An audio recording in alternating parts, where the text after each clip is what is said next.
Hello मेरे प्यारे बच्चों, मैं हूं सुधीर पांडे और आप देख रहे हैं 100 times education the branch of knowledge.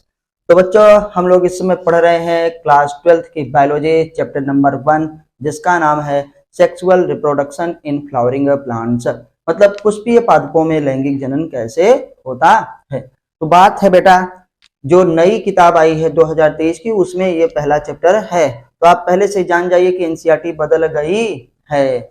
आप में कुछ चैप्टर्स को हटे हैं, हमारी आप पुरानी वीडियोस देख लीजिएगा, एनसीईआरटी न्यू सिलेबस, उसमें आपको सब कुछ मिल जाएगा। तो अब हम लोग उसी के अकॉर्डिंग पढ़ा रहे हैं, जो कि अब इस साल के बुक में है। आप जैसा जानते होंगे कि एनसीईआरटी हर 6 साल में एक बार जरूर बदलती है, तो इस बार उन्होंने कुछ चैप्टर ही हटा दिए हैं और 11th में से भी कुछ चैप्टर हटे हैं, और वो क्या है, बीच बीच में से कुछ पोर्शन भी निकला है। तो ये बेटा पहले दूसरा चैप्टर था, पहला चैप्टर हो गया है।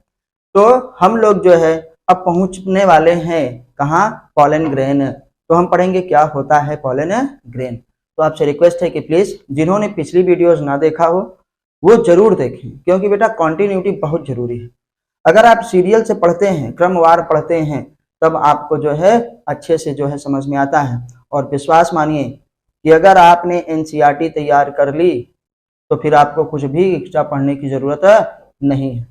बस ज्यादा से ज्यादा क्या है, खूब क्वेश्चन करिए, खूब ऑब्जेक्टिव क्वेश्चन करिए, क्योंकि आपको पता है बेटा नीट के सिलेबस में पूरा मिला करके 97 चैप्टर हैं बेटा, और उन 97 चैप्टर में फिजिक्स, केमिस्ट्री, बायोलॉजी तीनों मिला के मैं बता रहा हूँ, 11th का भी और 12th का भी। और सोचिए कि अगर आप जो है थोड़ा थोड़ा पढ़ेंगे, कहीं यहाँ कहीं वहाँ कहीं वहीं ना, ये स्टडी मटेरियल, वो स्टडी मटेरियल, इस पब्लिशर की किताब ना, इस इंटरनेट पे ये, इस यूट्यूब पे ये, तो बेटा कैसे पढ़ पाएंगे। तो इसलिए सिलेबस सबका निर्धारित है। मेरे कहने का मतलब ये था, एग्जाम में उतना ही पूछा जाता है जो आपके सिलेबस का होता है, और वो 100% एनसीईआरटी में दिया गया है। बस आपको ज्यादा से ज्यादा क्वेश्चन की प्रैक्टिस करनी है और आप नीट में सेलेक्ट पक्का हो जाएंगे। हमारी वीडियोस देखिए, एनसीईआरटी जो है खूब अच्छे से पढ़िए, और जो है बेटा एमसीक्यूज खूब ज्यादा करिए। आपका 360 में 350 नंबर बायोलॉजी में पक्का आएगा, ये गारंटी है। तो चलिए बच्चों, हम लोग जो है चालू करते हैं आज क्या होता है पॉलन ग्रेन। तो प्लीज आपसे रिक्वेस्ट है कि जो अभी नए हो उनसे जो है यही उम्मीद करेंगे कि आप जो है चैनल को सब्सक्राइब करिए, वीडियो को लाइक करिए, अपने दोस्तों के साथ शेयर करिए। आइए बेटा देखते हैं पॉलन ग्रेन। पॉलन ग्रेन बोले तो पराग कण। तो थोड़ा सा इसमें बच्चों स्याही ज्यादा पड़ गई है, चलिए। तो बात हुई बेटा पॉलन ग्रेन, पॉलन ग्रेन, पराग कण। देखो बेटा बोलते हिंदी में भी है, भले चाहे इंग्लिश में ही केवल लिखें, तो आप जो है सुन सुन के आप लिख सकते हैं। पराग कण की बात हो रही है। तो पराग कण कहाँ बनता है, ये हमने कल देखा था लास्ट वाली वीडियो में, कि बेटा हमारे पास क्या होता है, माइक्रोस्पोर ही पॉलन ग्रेन में डेवलप होता है, विकसित होता है। अगर बात करें तो ये स्टार्टिंग कहाँ से हुई थी। स्टार्टिंग बेटा एक जनरल आपको दिखा दे रहे हैं कि क्या था, जिन्होंने ना देखा हो, एंथर था बेटा।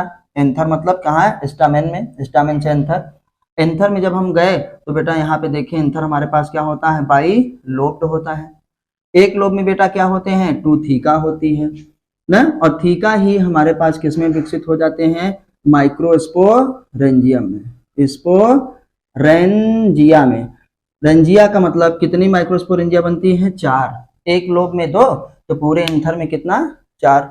एक जब माइक्रोस्पोरेंजियम की स्ट्रक्चर की हम बात किए थे, तो आपको ये पूरा से वीडियो देखना है कि माइक्रोस्पोरेंजियम के अंदर हमारे पास क्या बनता है बेटा, माइक्रोस्पोर मदर सेल, या जिसे हम पीएमसी या एमएमसी कहते हैं। पीएमसी मतलब पॉलन मदर सेल, एमएमसी का मतलब माइक्रोस्पोर मदर सेल।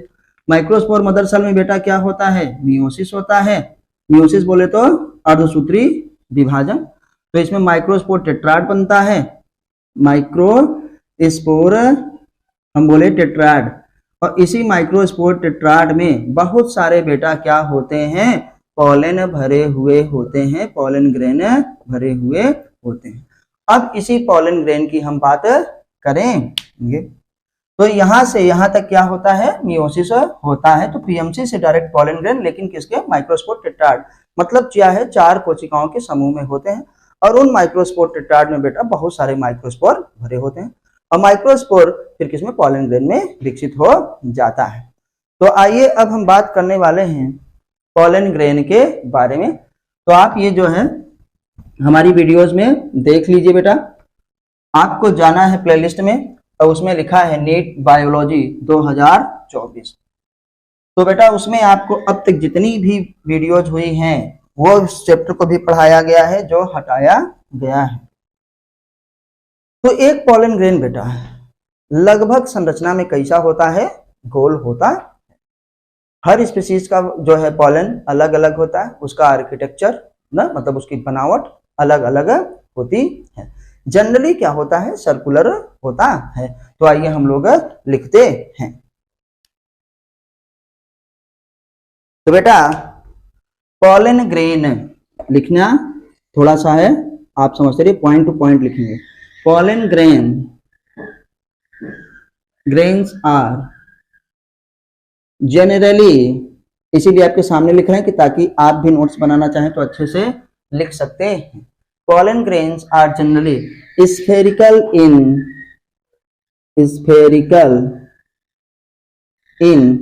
structure। भैया संरचना में पॉलन ग्रेन कैसा होता है, पॉलन ग्रेन जनरली क्या होता है बेटा, स्फेरिकल होता है। स्फेरिकल बोले तो गोल होता। अब बात करते हैं मेजरिंग, अगर इसका मेजर करें हम या कहें डायामीटर क्या होता है, साइज क्या होता है, तो अगर बात करें साइज कितना होता बेटा, 25 से 50 माइक्रोमीटर का होता है। तो एक पॉलन का साइज जिसे हम डाया कहते हैं मीटर ना, व्यास कितना होता है बेटा, 25 से 50 क्या है, माइक्रोमीटर का होता है। तो यहाँ पे लिख दे रहे हैं महाराज डायामीटर, व्यास की बात हो गई। अब अगर बात करें कि ये जो हमारे पास पॉलन ग्रेन है इसमें बेटा कितनी लेयर पाई जाती है, इसकी बात करते हैं। आइए थोड़ा सा देखते हैं। इट हैज प्रोमिनेंट क्या बेटा, 2 लेयर्ड स्ट्रक्चर। क्या होता है बेटा, इट हैज प्रोमिनेंट 2 लेयर्ड क्या है, स्ट्रक्चर। अगर इसी को एक्सप्लेन करें तो बेटा 2 लेयर्ड स्ट्रक्चर का मतलब इसमें क्या होती है बेटा, 2 परतें पाई जाती है या कवर्ड बाई 2 हमारे पास लेयर होता है। चलो अच्छा, तो ये जो हमारे पास है बेटा स्ट्रक्चर है, तो आप इसमें थोड़ा सा क्या लिखिएगा, वाल मतलब दीवाल होती है। तो इसमें 2 वाल होती है, तो थोड़ा सा और आगे बढ़ते हैं कि जब 2 वाल होती है तो दोनों वाल क्या एक जैसी होती है, नहीं बेटा। तो जो आउटर हार्ड वाल होती है वो क्या होती है, स्पोरोपोलिन की बनी होती है, याद रखिएगा। तो जो आउटर है वो बेटा क्या है, हार्ड है, जिसे हम क्या कहते हैं, एक्साइन कहा जाता है। देखिए लिख रहे हैं the outer hard layer called exine. अब स्ट्रक्चर बनाएंगे तो सब समझ में आ जाएगा। जो बेटा क्या होता है, आउटर क्या है, हार्ड लेयर कॉल्ड क्या है, एक्साइन। अब बात करते हैं कि एक्साइन किसका बना हुआ होता है, ये याद रखिएगा। Exine made up of sporopollenin. किसका बना होता है बेटा, स्पोरोपोलिन का बना हुआ होता है।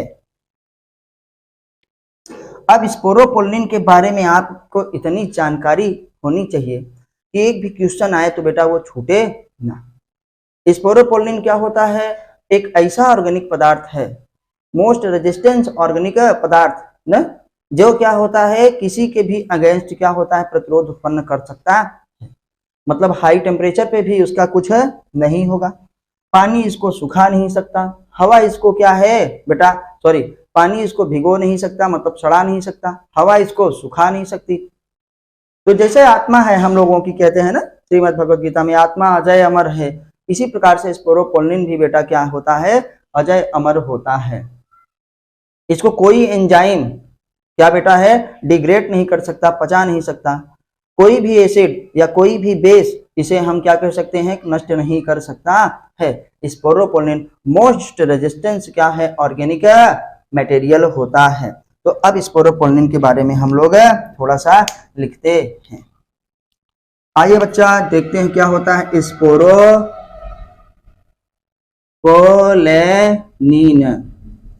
याद रखिएगा। आउटर लेयर जिसकी बनी हुई होती है उसी को हम लोग क्या कहते हैं, स्पोरोपोलिन कहते हैं।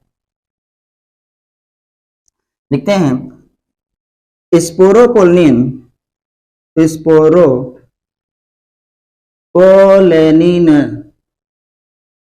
इज मोस्ट रेजिस्टेंट या रेजिस्टेंस कहिए, मोस्ट रेजिस्टेंस ऑर्गेनिक मटेरियल। क्या होता है बेटा, ये बहुत ही क्या होता है, प्रतिरोध अति प्रतिरोधी क्या होता है, कार्बनिक पदार्थ होता है। आइए देखते हैं थोड़ा सा और आगे। जब बात आएगी मोस्ट रेजिस्टेंट है तो ये क्या हो सकता है, किसके किसके सापेक्ष खड़ा हो सकता है। आते हैं, it can withstand, it can withstand against, क्या होगा बेटा, it can withstand। चलिए बेटा यहां से देखते हैं, it can withstand against high temperature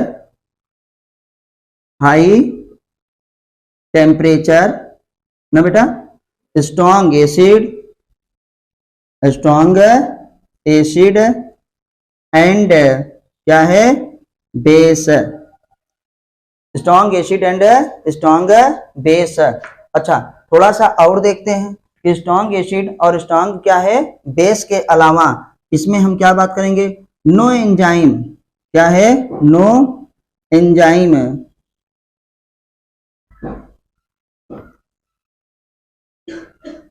no any enzyme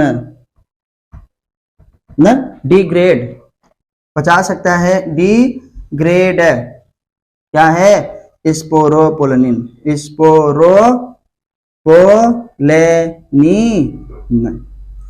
तो बेटा इसे कोई भी क्या है एंजाइम क्या कर सकता है, पचा नहीं सकता है।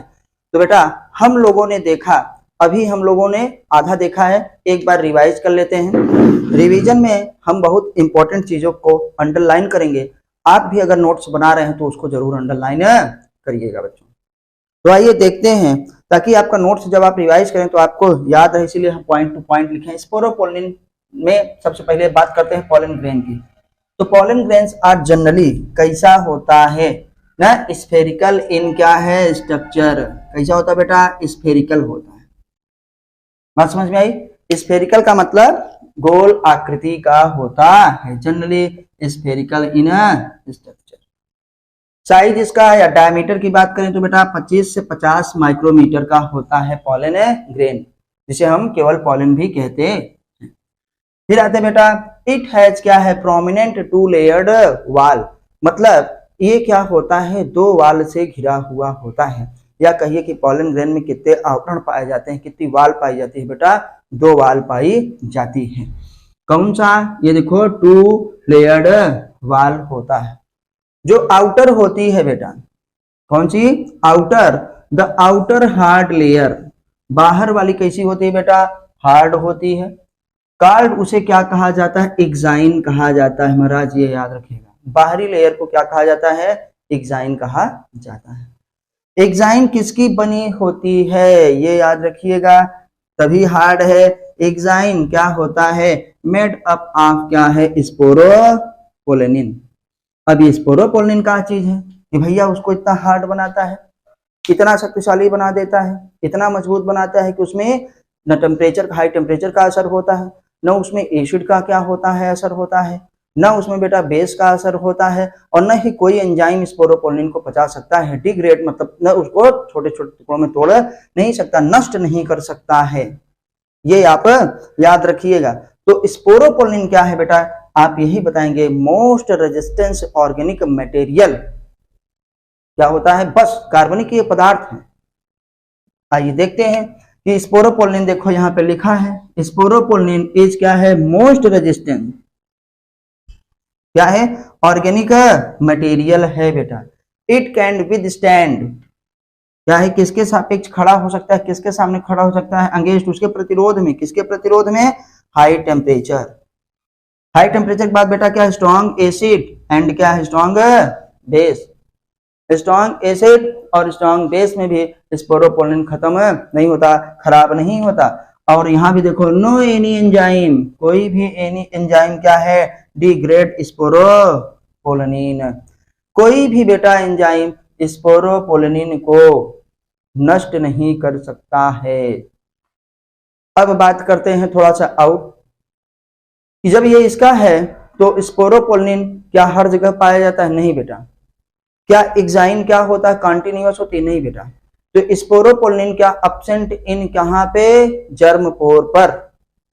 जहां पे बेटा नहीं पाया जाएगा स्पोरोपोलिन, वहीं पे बनता है जर्म पोर, एक एपर्चर बनता है, एक छिद्र बनता है, जिसे हम लोग जर्म पोर कहते हैं, क्योंकि उसी जर्म पोर से पोलन ट्यूब निकलेगा, याद रखिएगा।